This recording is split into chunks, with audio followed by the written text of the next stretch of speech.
Elinho, William, Soteldo, os nomes começaram a aparecer nessa sexta-feira.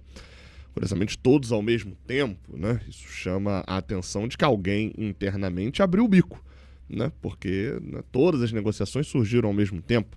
Mas o fato é que, além de Soteldo, que a gente já abordou num vídeo anterior e que até o momento que eu tô gravando esse vídeo, as notícias seguem na mesma, a gente fala sobre a situação do ataque do Fluminense, com a possibilidade da chegada do Elinho e do William. O Fluminense embarca agora, né, agora à noite, para o Mundial de Clubes, divulgou oficialmente a lista, mesma que a gente abordou no último vídeo aqui do canal, e a gente fala sobre esse mercado. Cara, eu sou Gabriel Amaral, sou jornalista, sou tricolor, deixa o like aqui embaixo, se inscreve aqui no Raiz Tricolor também, para dar aquela moral, aquele mesmo recadinho que eu já tô falando a semana toda. Tá tendo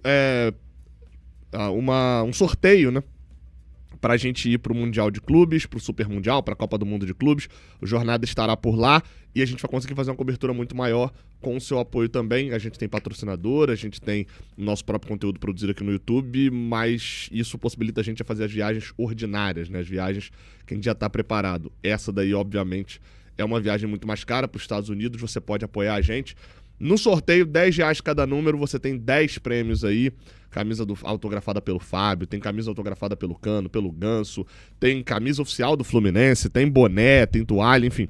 Tem um monte de produtos que a gente teve um maior trabalho ali para selecionar e para conseguir esses autógrafos também. Você pode participar, só mandar para jornadanomundial@gmail.com, R$10 cada número. Se mandar R$20 ganha 2 números, R$30 ganha 3 números. O Pix está no nome do Vitor Lessa, o sorteio acontece na próxima terça-feira, dia 10. Vamos lá, cara. Bem, a gente começa pela que mais chamou a atenção, foi a última notícia que saiu. Notícia do André Hernan. É de que André Hernan, repórter que foi da Globo há muito tempo, tem um canal hoje no YouTube, trabalha ali no Amazon Prime, também no UOL. A notícia que ele traz é que o Fluminense tentou a contratação do atacante William, aquele que era do Chelsea, do Corinthians, da Seleção Brasileira e do Fulham também, né? Do Fulham, né? A oferta do Fluminense era por um contrato mais longo, com foco inicial no Mundial de Clubes. O William agradeceu, mas recusou porque não está nos planos voltar a jogar no Brasil por opção dele e da família. O que faz muito sentido, considerando quando você lembra o porquê que o William saiu do Corinthians, né? Vocês vão lembrar que o William voltou pro Corinthians, jogou na seleção, foi pra Copa do Mundo, se não me engano perde pênalti naquele Brasil e Chile de 2014, volta pro Brasil, enfim, pro Corinthians, que era a sua casa, né, depois de rescindir o contrato lá com o Arsenal, vem em 2021, e aí voltou pro Corinthians, só que depois de não teve um início bom, mas depois de enfim, acabar indo mal, a família dele e ele foram vítimas de ameaça nas redes sociais. E inclusive teve problema na família ali, as filhas tinham medo de ir pra escola, foi a declaração dele e tal. E aí ele diz assim, depois que o extracampo começou a atrapalhar, o time começou a perder, os resultados não encaixaram, eu comecei a me sentir incomodado pelo extracampo, porque com ameaças comecei a sentir minhas filhas estavam oprimidas, pessoas xingando na rede social, xingando elas. 2 vezes eu fui na polícia pra fazer BO por causa de ameaças, e a partir desse momento eu pensei, não preciso passar por isso, respeito o clube, respeito o Corinthians, mas não preciso passar por isso aqui no Brasil, quero ir embora. Conversei com o presidente, expliquei o que estava acontecendo, que eu e a família não estavam se sentindo bem, a sua paz o dinheiro não compra, e eu não senti a paz. Bem, no Brasil sua vida pessoal é refém do resultado profissional, isso não pode acontecer. Meses depois ele foi anunciado pelo Fulham. Então assim, a situação do William é o seguinte, ele ganha bem pra caramba lá fora. A situação do Fluminense daria pra pagar o William? Talvez, aquela conjuntura financeira, quando você avalia que o Fluminense agora acabou de perder, né, entre aspas, um Renato Augusto, um alívio na folha de um Renato Augusto, você passa a entender um pouquinho também que tem espaço ali na folha para poder fazer um investimento um pouco mais alto também, né? Dentro da lógica de gasto já impressa pelo próprio Fluminense, né? Então, teria grana para poder pagar. Só qual que era a situação? Trazer o cara do Fulham, e se você pega os números, eu não sou um profundo conhecedor do futebol do Fulham, mas você pega os números ali, o William, depois que ele já saiu do Fulham, foi pro Olympiacos, depois voltou, né? Não é nem perto de ser titular da equipe inglesa. Então, a gente também não tá falando de nossa, tá brilhando, voando na Europa. Tem 36 anos, então poderia ter esse convite.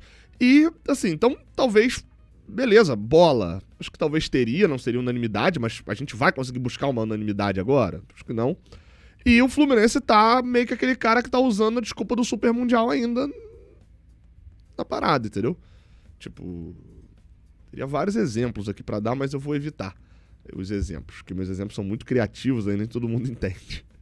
Mas falando sério, assim, o Fluminense tá tentando a mesma desculpa, pô. O Fluminense tá usando a mesma cantada que ele usou dos 17 aos 35 anos. E tá ali. Só que os tempos, né? O Super Mundial é agora, daqui a 15 dias. Quem vai jogar vai, quem não vai, não vai. E aí tem um outro detalhe também. Vocês lembram que na entrevista que o Mário deu pro Setor Sul Podcast, ele fala que teve jogador que não veio porque ficou com medo do Rio de Janeiro. Eu achei... É aquela bobeira de rede social, né? A galera às vezes supervaloriza algumas declarações. Gente, é óbvio que tem jogador que tem medo de vir pro Rio de Janeiro. Isso é meio óbvio. Tem jogador que tem medo de vir pro Brasil. É algo meio óbvio. Isso acontece. As pessoas têm medo. Tem gente que trabalha e não quer. Na hora da decisão, o cara vai pesar. Pô, eu tenho família. O Rio de Janeiro, eu tô vendo o goleiro do Flamengo com carro blindado tomando rajada de tiro. Pô, meu amigo, eu vou escolher aqui em outro lugar. Se o goleiro do Flamengo, titular do Flamengo, pô, com uma condição financeira absurdamente boa, tá levando rajada de tiro, eu não quero ir pro shopping com minha filha e acontecer isso. Então o cara pensa mesmo. E se tinha um cara pra pensar isso, era o William, né? O cara saiu do Corinthians com medo de torcida. Eu não tô julgando aqui se ele tá certo ou tá errado, tá? Família dele, é ele que sabe o que é a parada. Mas o meu ponto é, o cara saiu do Corinthians por ameaças virtuais. Você acha que ele ia topar trazer a família dele pro Rio de Janeiro? Tão fácil? Talvez tenha sido ele. E talvez tenha sido também muito conveniente que essa frase foi uma das que mais viralizou e que estavam batendo muito. A cada contratação, batiam no Mário lá falando, aí, ó, ninguém quer vir pro Rio, ninguém quer vir pro Rio. E no final das contas, pouco depois sai aí a notícia também de um jogador que recusou sobre voltar pro Brasil. Enfim, tem as suas conveniências, né? Então, assim... Outro ponta, que também recusou, essa é uma notícia do pessoal do GE. Globo, tá? Que o Fluminense também sondou a situação do meio atacante Elinho, ex-Bragantino e São Paulo, que atualmente defende o Toluca, do México. No Toluca, o Elinho tem 23 jogos, 3 gols na temporada. Ele briga por posição na equipe mexicana, tá? Não é titular, dentro da temporada, inclusive, ele jogou 23 jogos, foram 8 como titular, 15 como reserva utilizado, então, e esses 8 foram muito mais pro início da temporada, lá para fevereiro e tal, do que para agora. Só que, continua aqui a matéria, após a resposta dos mexicanos, o Fluminense considerou o investimento inviável. Leia-se, pediram mais alto do que o Fluminense podia pagar. O clube, não o jogador. Elinho, quando saiu do Red Bull Bragantino, saiu por 15 milhões de dólares. E essa transferência não tem nenhum ano. Meio óbvio, né? Apesar de não estar sendo titular lá, que o atacante de 25 anos não viria baratinho, né? 15 milhões de dólares é o preço. Então, assim, eu entendo a lógica do Fluminense, tá tentando buscar alternativas, porque, como eu falei, tá caro. Comprar jogadores que chegam aqui para ser titulares tá caro. E o Fluminense gastou um bom dinheiro, no geral, para contratar jogadores que não são garantia de que são titulares na sua posição. Por quê? Porque o objetivo era corrigir rota. Começou errado lá em 2024. Tá aí, 2 atualizações de mercado. Por enquanto, o Fluminense ainda mira muito mais no Soteldo, porque com o Santos tá tendo conversa para negociar. Tamo junto, deixa o like, se inscreve, até a próxima, valeu.